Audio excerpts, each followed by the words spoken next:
Señor presidente Álvaro Uribe Vélez, muy buenos días. Doctor Fernando, mi saludo a usted, al equipo periodístico que lo acompaña y a todos los oyentes de la Hora de la Verdad. Muchísimas gracias.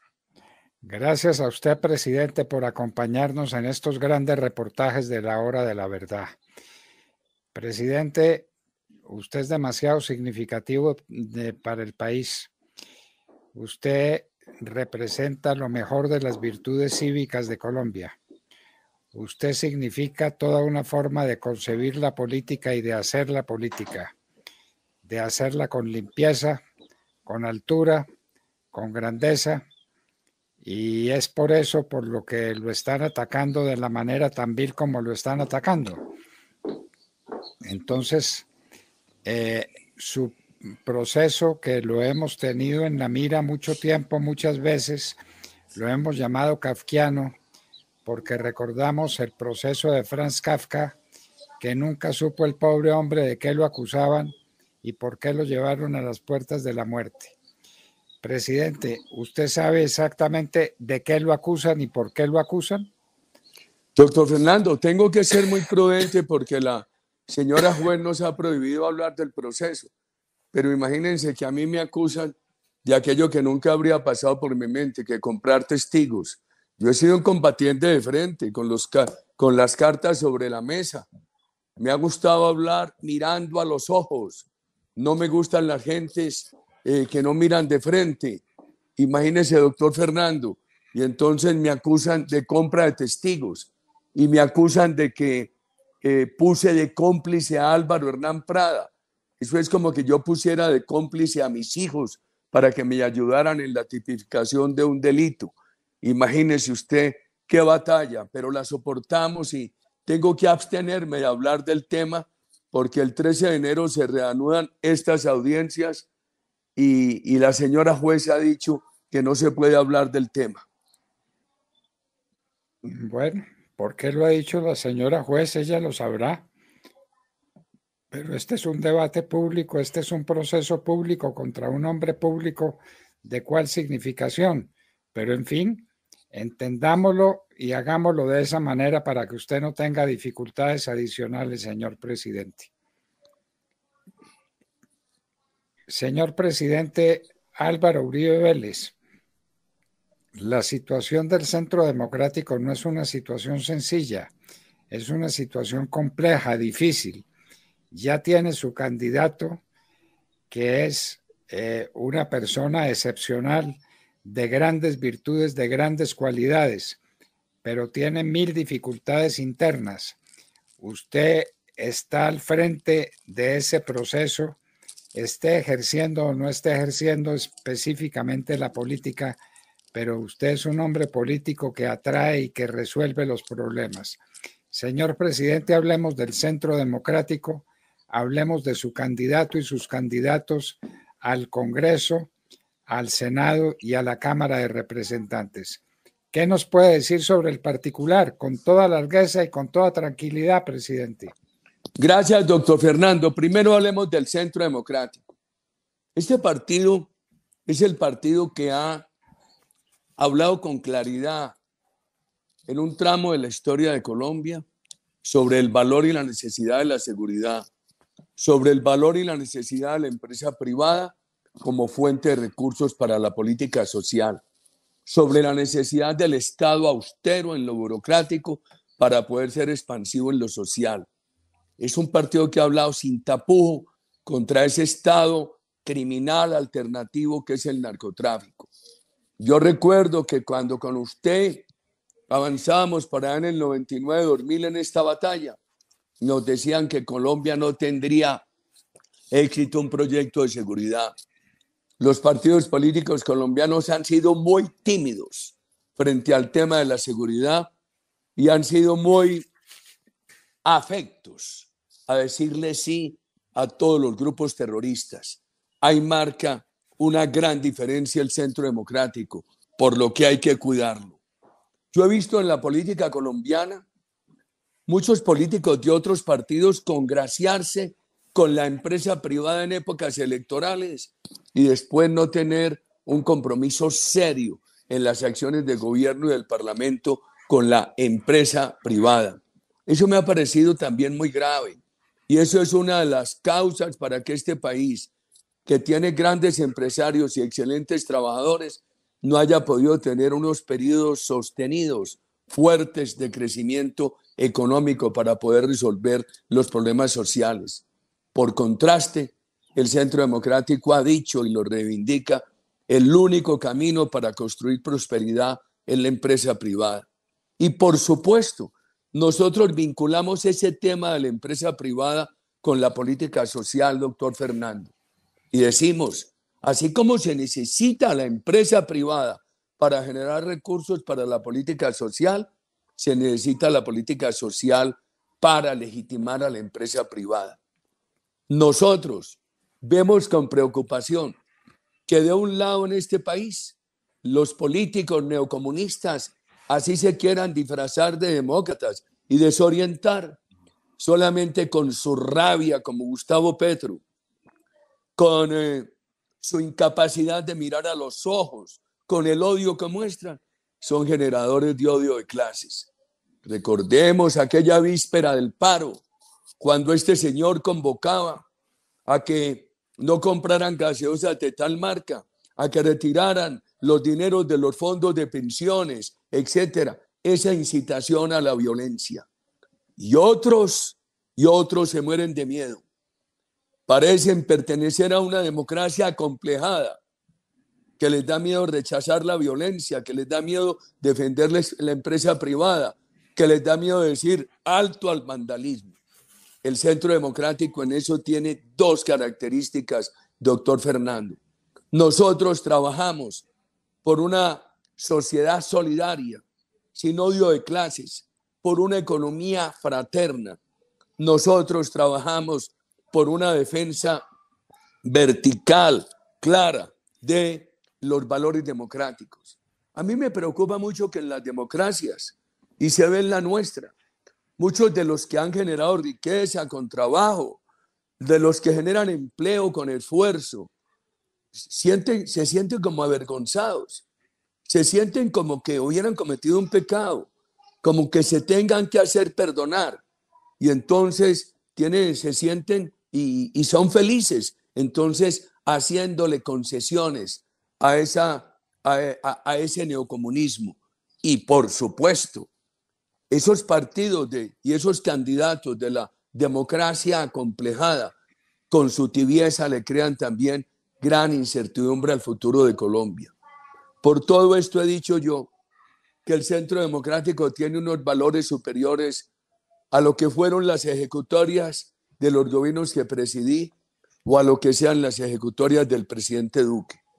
Que en el gobierno nuestro tuvimos aciertos, es verdad, que errores también.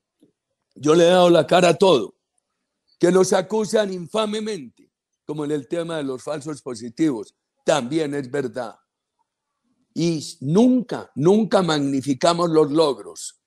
Nosotros hemos dicho que en las democracias no se pueden magnificar los logros. Por eso siempre hablamos de 3 huevitos, de unos embrioncitos, de unos principios, de unas semillitas. Que el gobierno Duque ha tenido unos aciertos, no hay duda. La economía está en el mejor momento.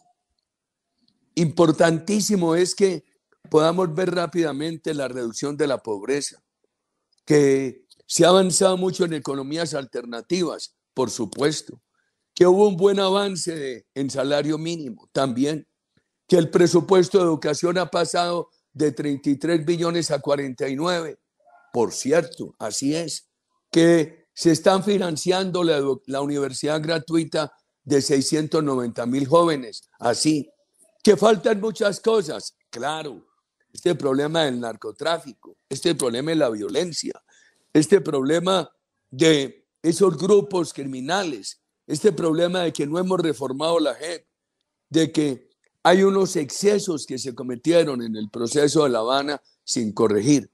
Pero por encima de lo que hubieran podido ser mis gobiernos, de los reconocimientos o críticas, del gobierno del presidente Duque, de sus aciertos o de lo que falta, están los valores del Centro Democrático, que son una garantía para el presente y futuro de Colombia. Por eso en estas plataformas hemos venido pidiendo a los colombianos que nos ayuden, que no nos abandonen en esta hora de dificultades, y combinaré ahora en el mes de enero con la ayuda de Dios la atención a estas audiencias judiciales que se reinician el 13 de enero, y en la noche estaré haciendo política en los barrios de las ciudades y en aldeas rurales de Colombia. Doctor Fernando, y siempre complacido, agradecido más que complacido con la generosidad de sus micrófonos. Doctor Fernando, presidente Uribe, hay algo que pasa en Colombia y es muy grave y no lo habíamos visto tanto, o por lo menos no habíamos tenido la oportunidad de ver el horror de una justicia politizada y de una política judicializada. Esto ha llevado a que sus odiadores armen todo tipo de teorías conspirativas en su contra y lo señalen de una y otra cosa porque usted más o menos tiene la culpa de todo. Y si mañana hay un eclipse de sol y a alguien no le gusta el eclipse, seguramente dirán que fue su culpa. ¿A qué momento o por qué llegamos en Colombia a esa política rastrera donde se utiliza la justicia como mecanismo de represión del enemigo? Un amigo común excelente, Plinio Apuleyo, hoy bastante enfermo, desde hace muchos años advirtió con otros pensadores latinoamericanos que aquí lo que se llama la izquierda, el neocomunismo, estaba apoderándose de la justicia y de la universidad. Y han logrado allí demar espacios muy importantes para no aplicar el cotejo entre la norma y los hechos, sino para montar persecuciones políticas, estimado Demar. ¿Cómo se va a corregir eso? Yo no lo sé. Nos toca el debate. Toca un partido con cada militante preparado para dar el debate. Sin miedo, pero con argumentos. Un partido, pero con cada militante preparado para dar el debate. En todos los temas, en narcotráfico, en seguridad, en economía, en política social, en el tema de la justicia, etc. Tengo que hacerle ese llamado. Y un partido valeroso, que no eluda el debate, que lo esté dando, pero que con preparación, con convicción, con contundencia. He pensado mucho en la reforma a la justicia que desde hace años ha propuesto esa gran senadora Paloma Valencia. El país va a tener que hacer algo. Se discutió mucho en el pasado que la cooptación hacía mucho daño. Se trató de corregir con la Constitución del 91, pero solo se le introdujo ahí un pequeño atenuante, que fue la participación del Consejo de la Judicatura para examinar las hojas de vida de los aspirantes, por ejemplo, a la Corte Suprema. Ahora estaba haciendo carrera un proyecto para quitar ese control y volver a la cooptación pura. Siquiera eso no se aprobó. No sé, de pronto, Demar, estimado doctor Fernando, equipo periodístico, pensar en que los magistrados lleguen a tal edad ya avanzada, estén o madura, estén allí un tiempo y salgan inhabilitados para hacer política, que salgan con toda la habilitación para la academia, pero que no salgan habilitados para recibir poderes de clientes ni para hacer política. Pero le digo que así como es de claro el problema de haber politizado en favor del neocomunismo sectores de la justicia, es de difícil la solución. Por eso yo siempre pienso en un partido preparado, en un partido con la competencia académica y con el vigor del valor civil para dar el debate en todos los sitios. Presidente, este tema de la justicia es un tema gravísimo, pero hay otro que consideramos en su momento cuando yo tuve el honor que nunca seré capaz de pagar, el honor de compartir con usted las responsabilidades del manejo del país. Ese tema es el narcotráfico. El narcotráfico es la fuente de todos los males. es el comienzo de todas las desventuras, es la garantía de todos los desastres que en el país puedan sobrevenir, el narcotráfico. Y resulta que se hizo una paz con los narcotraficantes porque a eso equivale el famoso acuerdo de paz del presidente Santos. Se hizo un acuerdo y se les garantizó impunidad. Esa es la verdad. Y entonces tenemos un narcotráfico rampante, un narcotráfico dueño de la nación y de las posibilidades de que la nación se desarrolle. Presidente, esta ha sido una falencia tremenda del gobierno del presidente Iván Duque, tremendo. Usted recuerda cuando luchando contra el narcotráfico hacíamos cuanto había que hacer.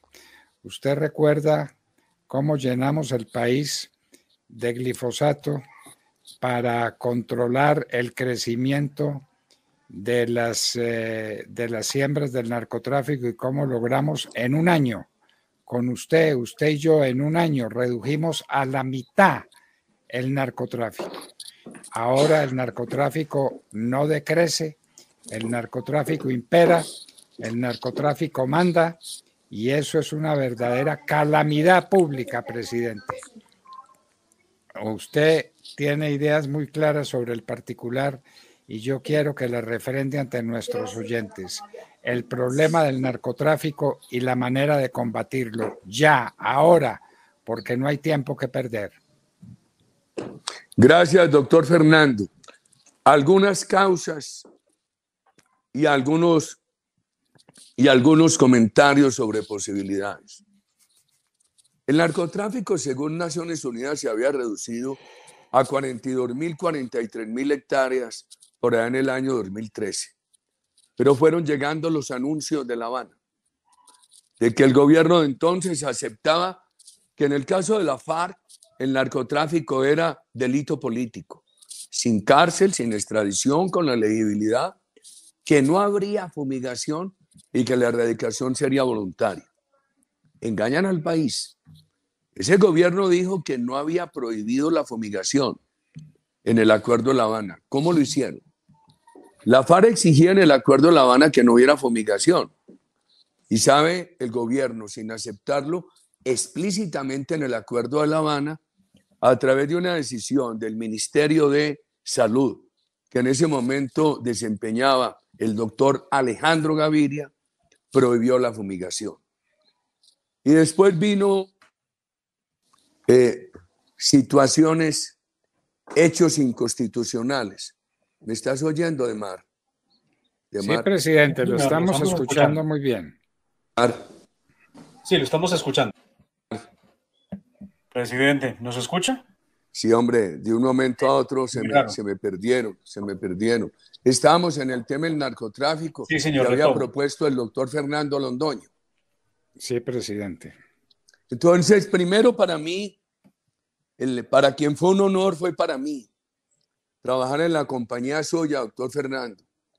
Su erudición, su patriotismo, su verticalidad. Ya dijimos qué pasó en La Habana.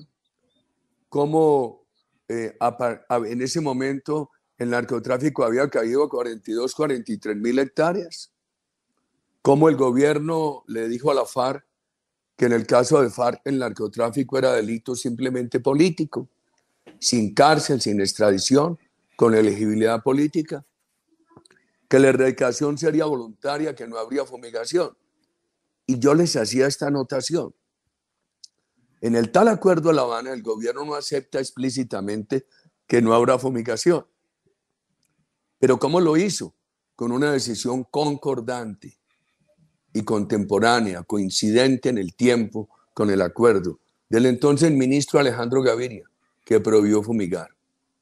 Y después vino lo que se ha llamado una sentencia de la Corte sobre una inconstitucionalidad de hecho contra la fumigación y una serie de exigencias que vienen obstaculizantes de la lucha contra el narcotráfico.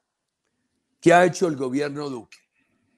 El gobierno Duque ha aumentado de 15 a 150, 200 los grupos de erradicadores. ¿Ha sido eso suficiente? No ha sido suficiente. No ha sido, enseguida vamos, enseguida. Eso no ha sido suficiente. Ay, hombre, es que llegaron mis nietecitos y entonces eso es, le jalan a uno a toda hora el saco y la correa. Abuelo, te están llamando. Abuelo, te estamos esperando. Qué pena con ustedes. Doctor, no, déjame que estoy con un señor muy importante. Enseguida hablamos. Entonces, ¿qué ha pasado? ¿Qué ha pasado? Se frenó el aumento en alguna forma y se ha avanzado mucho en decomisos, etcétera, pero el montón de narcotráfico que hay en Colombia es una gran amenaza al Estado colombiano. Mire, los alcaldes de municipios cafeteros en el centro norte del país, donde hace poco se terminó la cosecha, todavía queda un graneo. Contaban que de cada 100 pesos que se pagaba a la semana en nómina de recolectores de café, 14 pesos iban al microtráfico. Un crecimiento del consumo y del microtráfico enormes, devastadores de la sociedad colombiana. Alejandro Ader dice que cómo va a haber paz en Cali.